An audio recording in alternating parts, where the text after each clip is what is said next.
Did you know this is a completely zero cost way that you can reduce your breast cancer risk? If you give up wearing a bra, you will reduce your breast cancer risk because the link between bras and breast cancer is stronger than the link between smoking and lung cancer. So, the book that I read is called Dressed to Kill: The Link Between Breast Cancer and Bras by Sydney Ross Singer. And I read the book as part of my research for my own book, which is the book My Wild Ride: How to Thrive After Breast Cancer and Infidelity. And as you may know, I'm a two-time breast cancer survivor. I had it on the left side in 2007. I had it on the right side in 2014. And what happened was that I decided that I needed to write about my experiences because I was not only dealing with breast cancer, I was dealing with the loss of my partner because I found out that he had been unfaithful. He had a one of many lovers that I didn't know about.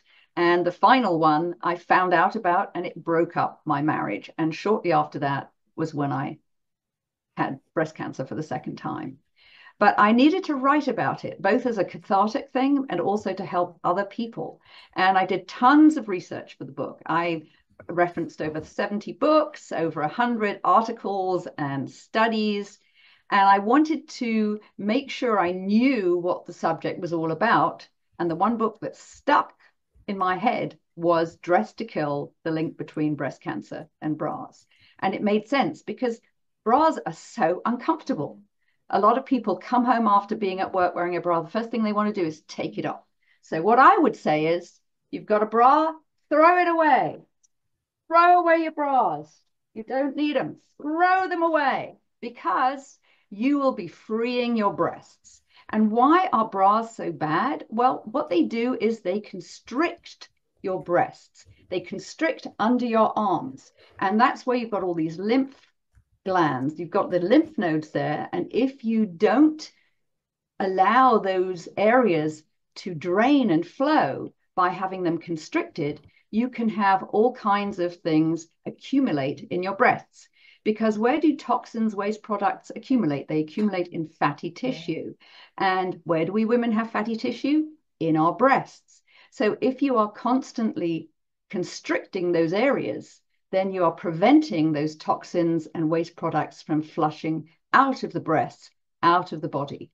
And so it's such a simple thing. And why is it not better known? Well, there's a lot of studies out there to show the link. There was one in 1991 done by Harvard.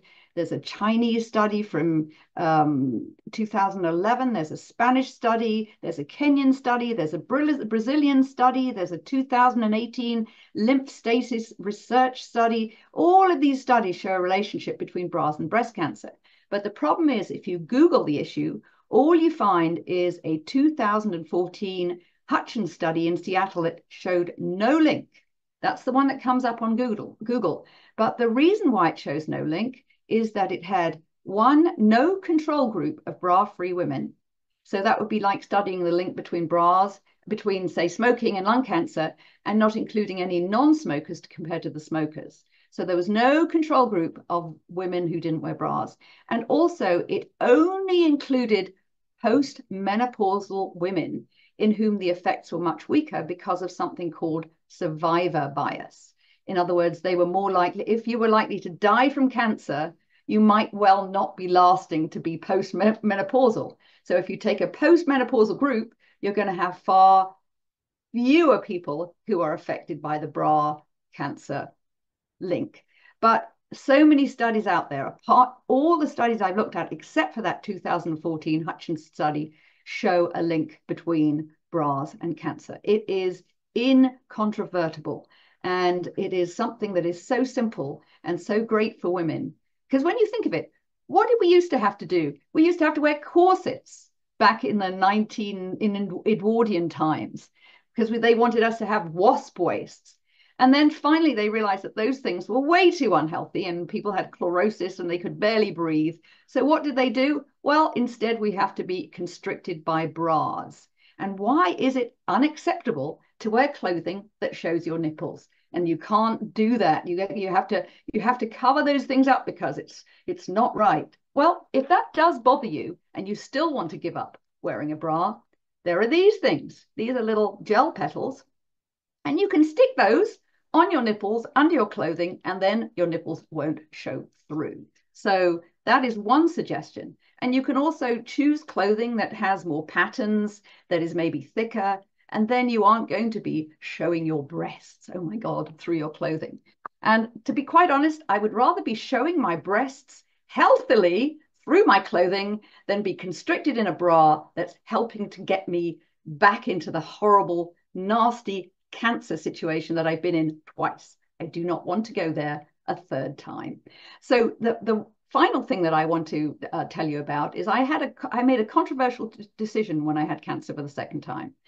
It was after the whole Angelina Jolie thing where she publicized her double prophylactic mastectomy because she is a BRCA gene. She has that mutated gene similar to the one that I have. She actually has BRCA1 mutated, which is a little bit worse than the BRCA2 gene that I had. So she chose to have a prophylactic double mastectomy. And after she publicized this, the doctors were way more aggressive to tell women that they ought to be doing this. Well, the research I did seemed to show that there wasn't that much difference between the outcomes for women who had double mastectomies versus women who chose just to have lumpectomies. Now, of course, this is controversial.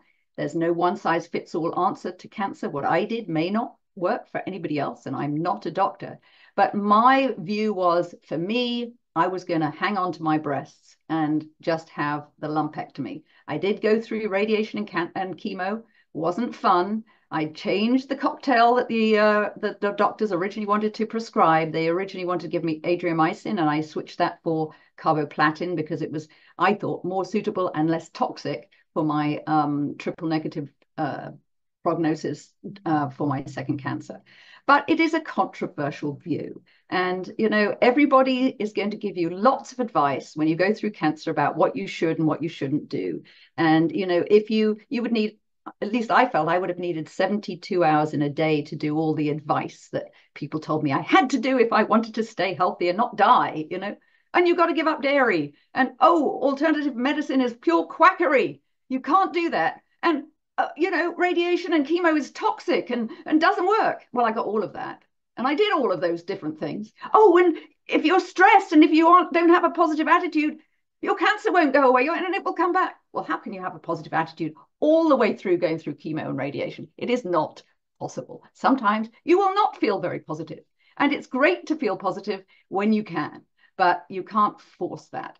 And so, you know, I'm still here, and that's all I can say. And what I will finish with is my favorite badge here. I'm not dead yet. This is from Spamalot. I'm a Monty Python lover, and so whatever I did, I'm still here. I'm still alive. And if you want to find out more about my books and what I do, you can just go to my website, cjauthor.com.